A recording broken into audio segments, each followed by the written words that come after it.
The Village of Hommlet is a classic adventure module for characters of level 1 to 3 that introduces them to the world of Greyhawk and hints at the threat of the Temple of Elemental Evil. It was written by Gary Gygax and published by TSR in 1979. Despite its age, this module showcases some of the features that become commonplace in adventure design, and is a great starting area for a new campaign. Hommlet is somewhat generic as a setting, but that's not such a bad thing. Your players will arrive at the Village of Hommlet and discover the peoples and history of the town before moving on to the Moat House, a small outpost of evil a few miles from the village. In the first half of the module, the characters will be exploring the village, picking up information and rumours and discovering some of the interesting characters.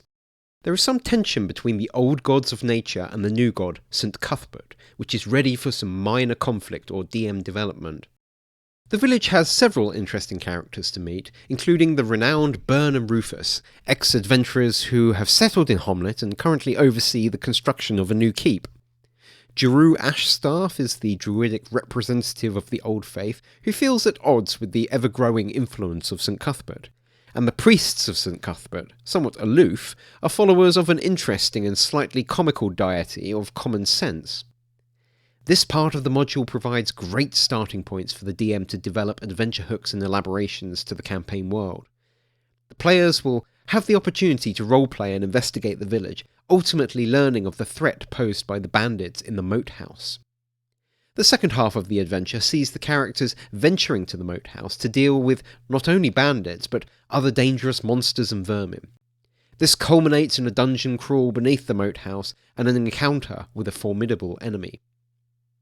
The module is 16 pages full of dense text, typical of AD&D modules, the majority of which describes the village, its buildings and inhabitants. The history of Hommlet is explained, but much of it is not relevant to this adventure, but rather to the Temple of Elemental Evil featured in a future module. Preparing the Moat House does not require too much work, aside from perhaps making clear notes of each area that can be more easily utilised at the table. You may wish to consider ways of making the encounters a bit easier for less experienced players, and come up with some possible non-combat solutions to the encounters as well, though some solutions are already provided. The Moat House is pretty much ready to run as it is. However, a bit more work is required to prepare Hommlet itself, mainly in scouring the dense text for the most important information. Here's an example from House 1. There is nothing to interest the adventurers here. In which case, why are 200 words used to describe the building? A similar phrase appears in most of the building descriptions. There are, in fact, some pieces of information here which are useful. The 3 men in the house are part of the village militia and have some weapons and armour. The family have something like 1,000 gold pieces hidden away, which seems an abnormally high amount for some farmers, and they follow the druidical religion. These descriptions help to add flavour and an atmosphere for the DM to relish, but have limited gameplay use. Don't get me wrong, I enjoyed reading about the village inhabitants, but in practice this information has very limited use. Here's a summary of the information that is likely to be useful to the DM. Elmo spends most of his time drinking at the Welcome Wench Inn. He can offer his services to the PCs. Most villagers follow Druidism. Some follow the new religion of St. Cuthbert, though. There is a leatherworker, inn, smith, trader, teamster, money changer, brewer, mill, and carpenter. There are some evil folk who work for the Temple of Elemental Evil living in Hommlet, but they do well to blend in. The Church of St. Cuthbert has a 6th level cleric that can help provide healing and holy water to the party. A druid grove with a 7th level druid maintain the druidic religion. And there is a large tower and foundation of a castle, occupied by a high-level magic user and fighter. Both can be hired for a considerable price. Several NPCs can be hired at the Welcome Wench Inn, and general henchmen are available for hire in the village. The dense format in which these points are delivered will become a standard in adventure design, and unfortunately still occurs in the 5th edition of the game. There are hints at deeper plot hooks within the village, and it is best to consider Hommlet as a foundation of a campaign that the DM can develop. One does wonder why the village's high-level NPCs and retinue of henchmen don't deal with the bandit threat on their borders, But of course, if they did, there would be no adventure. The module includes 6 maps showing Hommlet, some of its key buildings, and the adventure site of the moat house. I will note that the print-on-demand version has a terrible copy of the map of Hommlet. The other maps are fine though. Even though it is designed for AD&D, I ran this module with the OSE rules, and I had to make a few changes on account of that. We didn't completely finish the module before moving on to something else, so I cannot give an accurate verdict of the final encounter outside of my reading of it.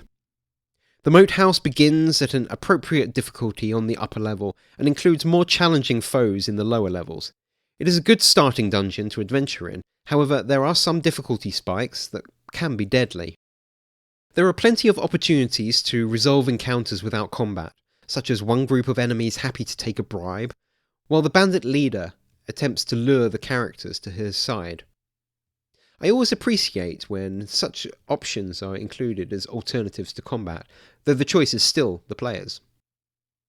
I reskinned the giant crayfish to be an evil shadow beast, making it more sinister and less mundane.